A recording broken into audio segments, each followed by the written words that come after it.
तो मैंने कहा कि एक आदमी ने 20,000 रुपए लगाए हैं दो अलग अलग जगह पर, एक जगह x और एक जगह 20,000 minus x। Rate of interest दोनों का दिया है 8% और 6%। 5-5 साल के लिए लगाया। यहाँ कितना अमाउंट था मुझे मालूम नहीं है, यहाँ कितना अमाउंट था मुझे मालूम नहीं है, लेकिन 5 साल के बाद जो टोटल सिंपल इंटरेस्ट यानी कि कुल साधारण ब्याज आ रहा है कितना है 64। अब मुझे निकालना है कि ये x कितना। तो मेरे भाई एक तो सिंपल सा स्कूल का तरीका है जो मुझे ये कहता है कि principal into rate of interest into time period आप लगाओ अपॉन 100 करके आपको सिंपल इंटरेस्ट यानी कि साधारण ब्याज मिल जाएगा। पर परेशानी ये स्टार्ट होती है कि जब मैं इक्वेशन पुट करना शुरू करता हूं तो जितनी देर में मैं इक्वेशन लिखूंगा उससे पहले ये सॉल्व हो जाएगा।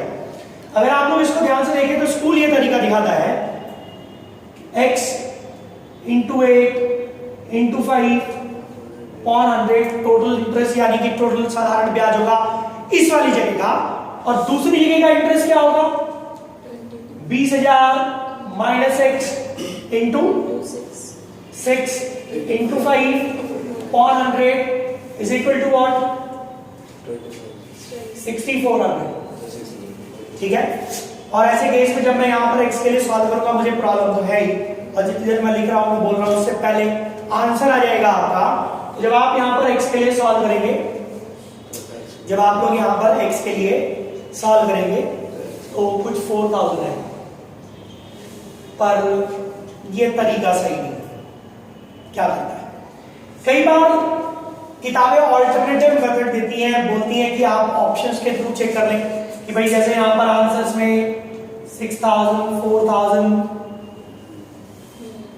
12,000 8,000 ऐसे दिया है, तो आप एक एक करके ऑप्शन पिक करते जाए और देख लें कि जिसमें टोटल इंटरेस्ट मिलाकर 6400 आ रहा है वो आंसर सही हो जाएगा। मतलब मेरे कहने का ये है कि जैसे यहाँ पर टोटल इंटरेस्ट कितना मिल रहा है 40% और यहाँ पर टोटल इंटरेस्ट कितना मिल रहा है, तो इस जगह का 30% और इस जगह का 40% मिलाकर 6400 हो जाना चाहिए। तो जहां पर 6400 आएगा वो आप उसको आंसर बोल दोगे। पर अगर मैंने गलती से तीसरे नंबर पे वो ऑप्शन उठा लिया जो कि सही आंसर है तो शायद मेरा टाइम ज्यादा वेस्ट हो जाए। तो ये मेथड भी सही है, लेकिन अगर डेटा थोड़ा सा बेकार है, थोड़ा सा कॉम्प्लिकेटेड है, तो ऐसे केसेस में मुझे प्रॉब्लम स्टार्ट होगी।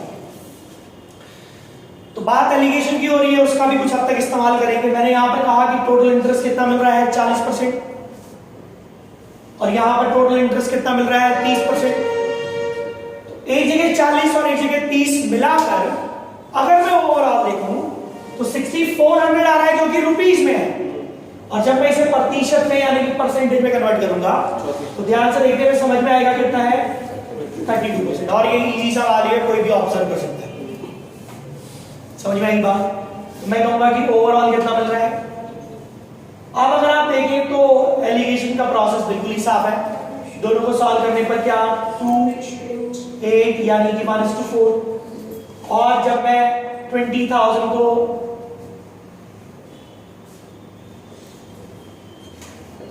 इस x और इस 20,000 माइनस x के लिए सॉल्व करूंगा तो मेरा x का वैल्यू क्या आएगा 1 unit out of 5 units. So 1/5 is equal to what 4,000 again, which has been written here. तो मेरे हिसाब से कोई 5 नहीं है, कोई प्रॉब्लम नहीं। अब फिर हम लोगों को समझ में आता है कि अगर सपोज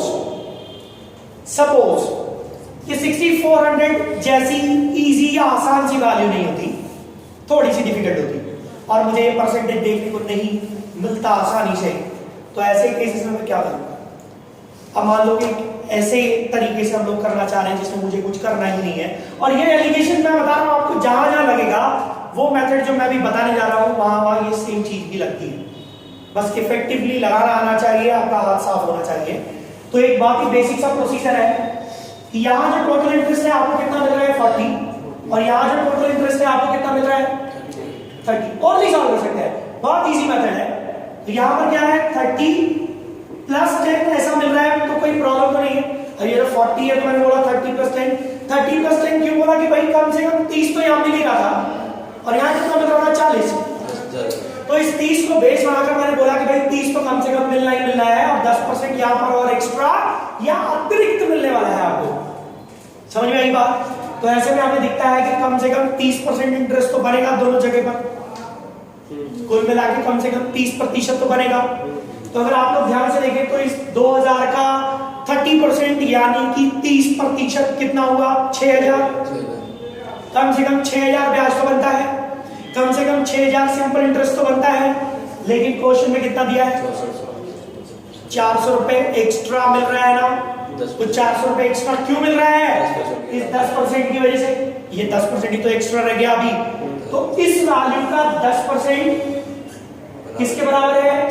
400 के। अब इस वैल्यू का 10% अगर 400 के बराबर है तो ये वैल्यू कितनी? 4000। मतलब मुझे कुछ लिखने की भी जरूरत नहीं है, ऐसे ही सॉल्व हो सकता है। और ये मेथड मैंने सिंपल इंटरेस्ट में भी बताया। समझ में आ रही है बात? कोई कॉन्सेप्ट नहीं चाहिए हम लोगों को, कोई कॉन्सेप्ट नहीं चाहिए हम लोगों को, सिंपल सा फंडा है। अप्लाई करें और निकालें। और सेम कॉन्सेप्ट में कुछ और चीजें भी देखने को आती है, नोट करो। इसी तरीके से एक और तरीके का कॉन्सेप्ट आप लोगों ने एग्जाम्स में देखा होगा। जैसे आप सेकेंडरी लेवल की बात करते हैं या इवन बैंक्स की भी जब आप बात करते हैं तो वहां पर इंटरेस्ट वाला ये कॉन्सेप्ट आपने अप्लाई किया, ये क्वेश्चन आपने कई बार देखा होगा। इसी तरीके से एक और क्वेश्चन भी आपको देखने को मिलता है जिसमें वो कहता है कुछ घोड़े हैं, कुछ बत्तख हैं, कुछ मुर्गियां हैं और इस तरीके का काम। तो मैंने कहा कि एक फार्म हाउस है, उस फार्म पर कुछ हॉर्सेस हैं और कुछ डक्स है यानी कि बत्तख है। अब एक आदमी ने जब टोटल हेड्स को काउंट करना शुरू किया तो टोटल हेड्स 280 आए। टोटल हेड्स सेट और टोटल लेग्स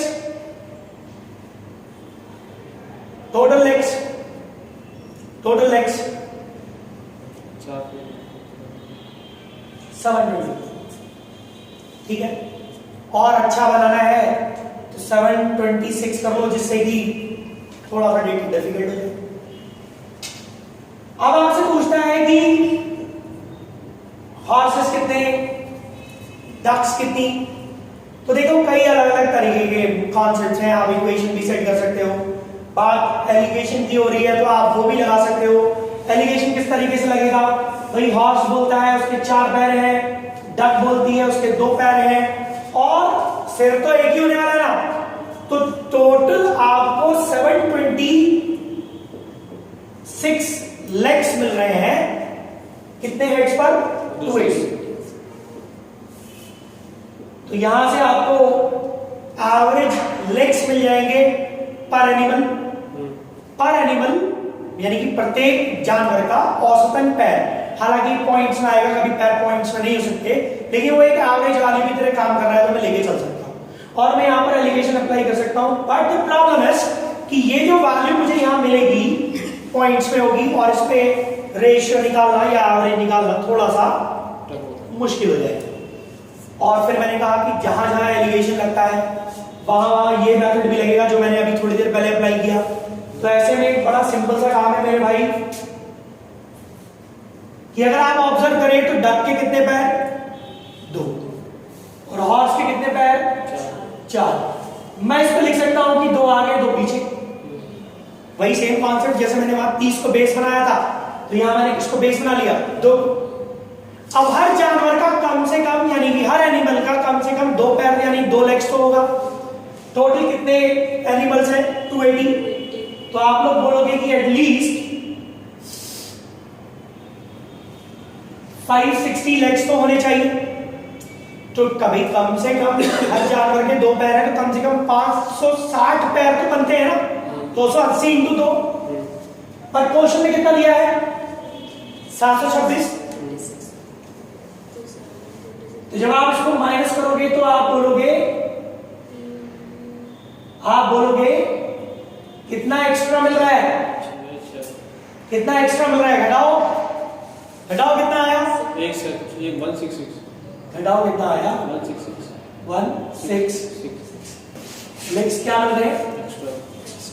अब एक्स्ट्रा लेग्स किसकी वजह से मिलेंगे? हॉर्सेस की वजह से।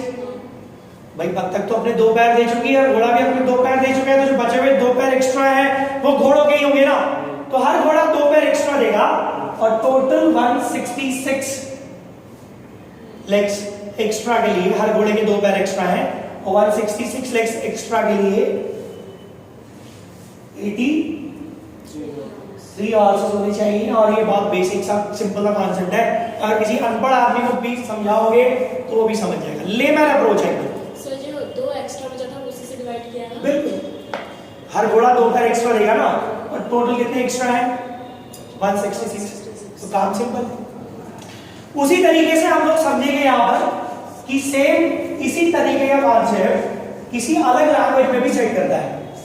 कैसे सेट करता है? जैसे कहेगा एक एग्जाम है, उस एग्जाम में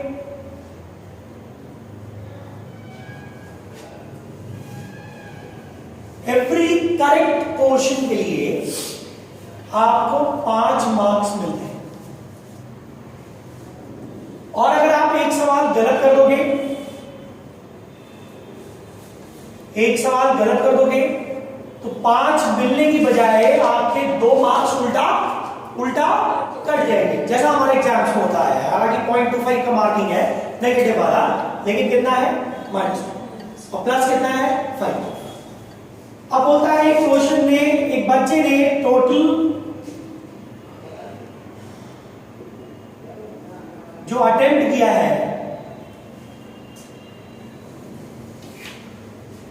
वो 240 क्वेश्चंस का किया है,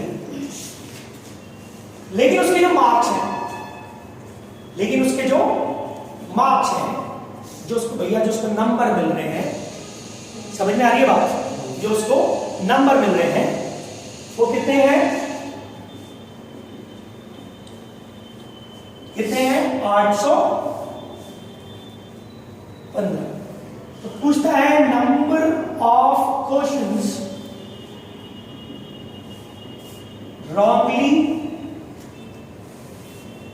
attempted as, कि भाई जो उसने टोटल सवाल गलत किए हैं वो कितने हैं। तो मेरे दोस्त अगर तुम वैसे सोचोगे तो दिक्कत हो जाएगी, इक्वेशंस बनाओगे तो जितनी देर में लिखोगे उससे पहले सॉल्व हो जाएगा। जैसे आपने घोड़े वाले को देखा कि उसमें कुछ आपको लिखने की जरूरत तो है नहीं, आप उसे सिंपल तरीके से सॉल्व कर सकते हैं। वैसे ही सेम फंडा यहाँ पर भी है, और मैं फालतू इधर उधर की चीजों में नहीं जाना चाह रहा, क्योंकि अगर आप एलिगेशन अप्लाई करोगे तो एलिगेशन लग तो जाएगा कि 5 नंबर और माइनस के 2 को मैं मिक्स कर रहा हूं, और यहाँ पर टोटल 815 मार्क्स मिल रहे हैं 240 क्वेश्चंस पर। तो एवरेज मार्क्स जो आपको हर क्वेश्चन में मिले हैं उसको बीच में रख के मैं सॉल्व कर सकता हूं। पर प्रॉब्लम ये है कि यहाँ पर ये जो वैल्यू आएगी पॉइंट्स में है, और मुझे इसको सॉल्व करने में परेशानी है। एलिगेशन लग तो जाएगा, लेकिन मैंने कहा जहां जहां एलिगेशन लगता है वहां वो दूसरा कॉन्सेप्ट भी लगता है जो अभी मैं डिस्कस करते आ रहा हूं। समझ में आ रही है बात? तो ऐसे केस में हम लोगों को दिखता है कि यहां पर एलिगेशन लग तो जाएगा पर प्रॉब्लम। तो एक बड़ा सिंपल सा ऑब्जर्वेशन है और बहुत छोटी सी कहानी में खत्म हो जाएगा। अगर आप लोग ध्यान से देखें तो यहाँ पर उस बच्चे ने 240 क्वेश्चन अटेम्प्ट किए। सपोज आप एग्जाम में गए, आपने 240 क्वेश्चंस कर दिए और हर सवाल में 5 नंबर मिलने हैं, तो आपने अभी अपनी आंसर की नहीं देखी है, तो आप क्या एक्सपेक्ट कर रहे हो कि आपको 1200 नंबर मिलेंगे? हालांकि ऐसा लिखना नहीं है, तो बहुत छोटा सा काम बच्चा वैसे ही कर सकता है। मैं 1200 नंबरों की उम्मीद लगा रहा हूं, लेकिन अगर मैं एक सवाल गलत करता हूं तो क्या होगा?